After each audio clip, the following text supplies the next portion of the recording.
Hello everyone, welcome back. ഇന്ന് നമ്മൾ ചെയ്യാൻ പോകുന്നത് ബ്രെഡ് കൊണ്ടുള്ളൊരു സ്നാക്കാണ്. നല്ല ടേസ്റ്റി ആയിട്ടുള്ളൊരു പലഹാരമാണിത്, ബ്രെഡ് പാറ്റീസ്. അപ്പോൾ നമുക്ക് വീഡിയോയിലേക്ക് പോകുന്നതിന് മുമ്പായിട്ട് നിങ്ങൾ ഈ ചാനൽ ആദ്യമായിട്ടാണ് കാണുന്നതെങ്കിൽ സബ്സ്ക്രൈബ് ചെയ്യാൻ മറക്കരുത്. തൊട്ടടുത്തുള്ള നോട്ടിഫിക്കേഷൻ ബെല്ലിൽ ഓൾ എന്ന ഓപ്ഷൻ കൂടെ പ്രസ് ചെയ്യണം. എന്നാൽ മാത്രമേ നിങ്ങൾക്ക് കൃത്യമായിട്ട് നോട്ടിഫിക്കേഷൻ ലഭിക്കുകയുള്ളൂ. ബ്രെഡ് പാറ്റീസിന് വേണ്ടിയിട്ട് നമ്മളിവിടെ കുറച്ച് ബോൺലെസ് ചിക്കൻ എടുത്തിട്ടുണ്ട്. ഇതിലേക്ക് ആവശ്യമായ ഉപ്പിട്ട് കൊടുക്കാം. 1 ടീസ്പൂൺ കുരുമുളക് പൊടി ചേർത്ത് കൊടുക്കാം. അല്പം മഞ്ഞൾപ്പൊടി ചേർത്ത് കൊടുക്കാം. 1 സ്പൂൺ മുളക് പൊടി ചേർത്ത് കൊടുക്കാം. 1 സ്പൂൺ സ്കൂപ്പ് ചെയ്തിട്ട് വെളുത്തുള്ളി ചതച്ചത് ചേർത്ത് കൊടുക്കാം. 1/2 കപ്പ് തൈരും കൂടെ ചേർത്ത് കൊടുക്കാം. 1 വലിയ ടേബിൾ സ്പൂൺ വിനാഗിരി കൂടെ ചേർത്ത് കൊടുക്കാം. എല്ലാം കൂടെ നന്നായി മിക്സ് ചെയ്തെടുക്കണം. എന്നിട്ട് കുറഞ്ഞത് 1 അരമണിക്കൂറെങ്കിലും മാറ്റി വെക്കണം. ഇനി ഒരു പാനിലേക്ക് ഒരല്പം എണ്ണ ഒഴിച്ചെടുത്ത് നമ്മൾ ചിക്കൻ ഒന്ന് വേവിച്ചെടുക്കണം. അല്പം എണ്ണ ഒഴിച്ചെടുത്താൽ മതി. നമ്മളൊരു ഷാലോ ഫ്രൈ പോലെയാണ് ചെയ്യുന്നത്. ചിക്കൻ ഇട്ടുകൊടുത്തതിന് ശേഷം നന്നായിട്ട് അടച്ച് വെക്കണം. എന്നിട്ട് ഫ്ലെയിം ഒന്ന് അഡ്ജസ്റ്റ് ചെയ്ത് വെക്കുക. ആ ചിക്കനിൽ നിന്ന് വരുന്ന വെള്ളം കൊണ്ട് മാത്രം നമ്മുടെ ചിക്കൻ വേവിച്ചെടുക്കണം. ഇടയ്ക്കൊന്ന് തുറന്നെടുത്തിട്ട് നന്നായിട്ടൊന്ന് ഇളക്കി കൊടുത്താൽ മതി. ലാസ്റ്റ് വെള്ളമൊക്കെ വറ്റി വരുമ്പോഴേക്കും ഏകദേശം നല്ലൊരു ഫ്രൈ ആയ പോലെ തന്നെ നമ്മളെ ചിക്കൻ കിട്ടും. അതുപോലെ ഒന്ന് വേവിച്ചെടുക്കാം. ഇപ്പോൾ ചിക്കൻ വെള്ളമൊക്കെ വറ്റി നല്ല ഫ്രൈ ആയി കിട്ടിയിട്ടുണ്ട്. ഇനി ഇത് നമുക്ക് മാറ്റി വെക്കാം. നമുക്കിതിനുള്ള ഫില്ലിങ് ഉണ്ടാക്കിയെടുക്കാം. ഒരു പാനിലേക്ക് അല്പം ബട്ടർ ചേർത്ത് കൊടുക്കാം. ഇതിലേക്ക് ഇനി 3 സ്പൂൺ മൈദപ്പൊടി ചേർത്ത് കൊടുക്കാം. വലിയ ടേബിൾ സ്പൂണല്ല, ഒരു ആവറേജ് സ്പൂണിലാണ് ഞാൻ ഇട്ടെടുത്തിട്ടുള്ളത്. ഇനി ഇത് നന്നായിട്ടൊന്ന് റോസ്റ്റ് ചെയ്തെടുക്കണം. നല്ലൊരു വറുത്ത മണം വരുന്നത് പോലെ നന്നായിട്ടൊന്ന് റോസ്റ്റ് ചെയ്തെടുക്കണം. അപ്പോൾ ഇത് നന്നായിട്ട് റോസ്റ്റായി കിട്ടിയിട്ടുണ്ട്.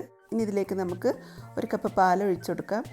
പാലൊഴിച്ച് കൊടുക്കുമ്പോൾ എന്തായാലും ഒന്ന് കട്ട കെട്ടാൻ ചാൻസ് ഉണ്ട്. അപ്പോൾ നമ്മൾ നന്നായിട്ട് ഒരു വിസ്കോ അല്ലെങ്കിൽ ഒരു സ്പാച്ചുല എന്തെങ്കിലും ഉപയോഗിച്ചിട്ട് ആ കട്ടയൊക്കെ നന്നായിട്ട് അലിയിച്ചെടുക്കണം. കട്ട കെട്ടാതെ വേണം നമുക്ക് കിട്ടാൻ വേണ്ടിയിട്ട്.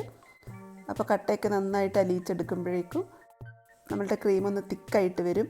അപ്പോൾ ഇതിലേക്ക് ഇനി 1 കപ്പ് പാലും കൂടെ ഒഴിച്ചു കൊടുത്തിട്ട് നമുക്കൊന്ന് നീട്ടിയെടുക്കാം. ഇനി ഇതിലേക്ക് ബാക്കിയുള്ള ചേരുവകൾ ചേർത്ത് കൊടുക്കാം.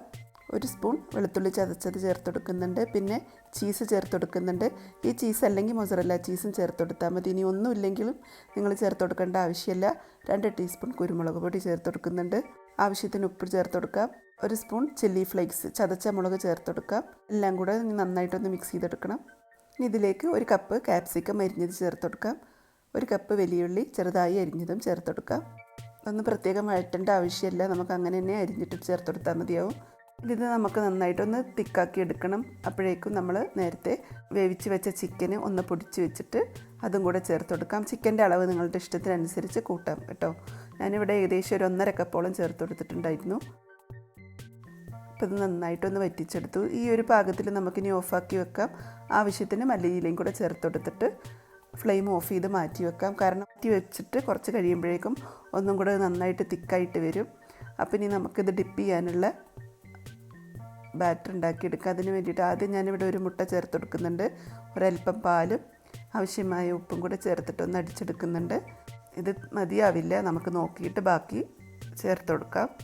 1 ബൗളിലേക്ക് ബ്രെഡ് ക്രംസ് ചേർത്ത് കൊടുക്കുന്നുണ്ട്. ഇത് ഞാൻ ഹോം മെയ്ഡ് ബ്രെഡ് ക്രംസാണ്, മസാല ബ്രെഡ് ക്രംസ്. അതിൻ്റെ വീഡിയോ ഞാൻ മുമ്പ് അപ്ലോഡ് ചെയ്തിട്ടുണ്ട്. ആർക്കെങ്കിലും കാണണമെങ്കിൽ ഒന്ന് സെർച്ച് ചെയ്ത് നോക്കാം. ഇനി നമുക്കൊരു ബ്രെഡ് എടുത്തിട്ട് ഇത് നന്നായിട്ടൊന്ന് റോൾ ചെയ്ത് കൊടുക്കണം. ബ്രെഡൊക്കെ നന്നായിട്ട് റോൾ ചെയ്തെടുത്തിട്ടുണ്ട്. ഇനി ഇതിലേക്ക് നമുക്ക് മസാല നിറച്ചെടുക്കാം. ഇപ്പോൾ നമ്മളുടെ മസാല അത്യാവശ്യം നല്ലോണം തിക്കായി വന്നിട്ടുണ്ട്.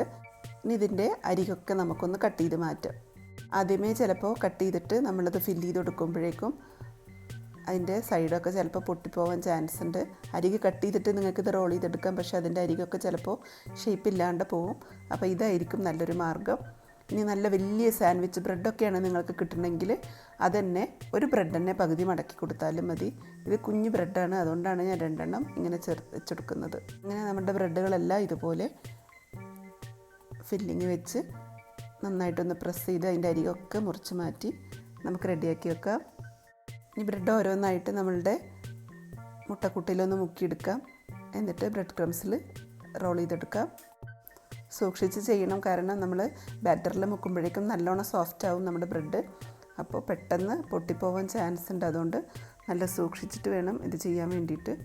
പെട്ടെന്ന് ഡിപ്പ് ചെയ്തെടുക്കണം, അപ്പം തന്നെ റോൾ ചെയ്തെടുക്കണം. നമ്മുടെ മുട്ടക്കൂട്ട് മതിയായി ഉണ്ടായിരുന്നില്ല, ഞാൻ വീണ്ടും അത് ഉണ്ടാക്കിയെടുത്തിരുന്നു. അപ്പം നമ്മുടെ ബ്രെഡെല്ലാം റെഡിയായി. അപ്പോൾ ഇനി നമ്മുടെ പാറ്റീസ് ഒന്ന് ഫ്രൈ ചെയ്തെടുക്കണം. അതിന് വേണ്ടിയിട്ട് ഒരു പാനിലേക്ക് അല്പം എണ്ണ ഒഴിച്ചിട്ട് ഞാനിവിടെ ഷാലോ ഫ്രൈ ചെയ്യുന്നത് പോലെയാണ്, ഡീപ്പ് ഫ്രൈ ചെയ്തെടുക്കുന്നില്ല. അപ്പോൾ നിങ്ങൾക്ക് രണ്ട് വേണമെങ്കിൽ തീരുമാനിക്കാം. ഷാലോ ഫ്രൈ വേണമെങ്കിൽ ചെയ്യാം, അതല്ല നന്നായിട്ട് എണ്ണ ഒഴിച്ചിട്ട് ഡീപ്പ് ഫ്രൈ വേണമെങ്കിലും ചെയ്തെടുക്കാം. ഞാനിവിടെ ഒരു പാകത്തിന് എണ്ണ ഒഴിച്ചിട്ട് ഒരു ഷാലോ ഫ്രൈ പോലെയാണ് ചെയ്തെടുക്കുന്നത്. കാരണം ബ്രെഡാണ്, നമ്മൾ എത്ര എണ്ണ ഒഴിച്ചെടുക്കണോ അതിനനുസരിച്ച് അത് ഓയിൽ അബ്സോർബ് ചെയ്യും. അപ്പോൾ ഷാലോ ഫ്രൈ ചെയ്തെടുക്കുന്നതാവും ഒന്നും കൂടി നല്ലത്. അപ്പോൾ നമ്മളുടെ ടേസ്റ്റി ആയിട്ടുള്ള ബ്രെഡ് പാറ്റീസ് എല്ലാം ഇവിടെ റെഡി ആയിട്ടുണ്ട്. നിങ്ങളെല്ലാവരും ഈ ഒരു റെസിപ്പി ഒന്ന് ചെയ്ത് നോക്കണം. നിങ്ങൾക്ക് ഈസി ഫുഡ്സ് ചാനലിലെ ഈ റെസിപ്പി ഇഷ്ടമായിട്ടുണ്ടെങ്കിൽ നിങ്ങളുടെ അഭിപ്രായങ്ങൾ അറിയിക്കണം. വീഡിയോ ഇഷ്ടപ്പെട്ടാൽ ലൈക്ക് ചെയ്യാൻ മറക്കരുത്. നിങ്ങളുടെ ഫ്രണ്ട്സിനൊക്കെ ഷെയർ ചെയ്ത് കൊടുക്കണം. Thank you for watching my channel. ഇൻഷാ അല്ലാഹ് മറ്റൊരു റെസിപ്പിയുമായി അടുത്ത വീഡിയോയിൽ കാണാം. അതുവരേക്കും ബൈ. Thank you.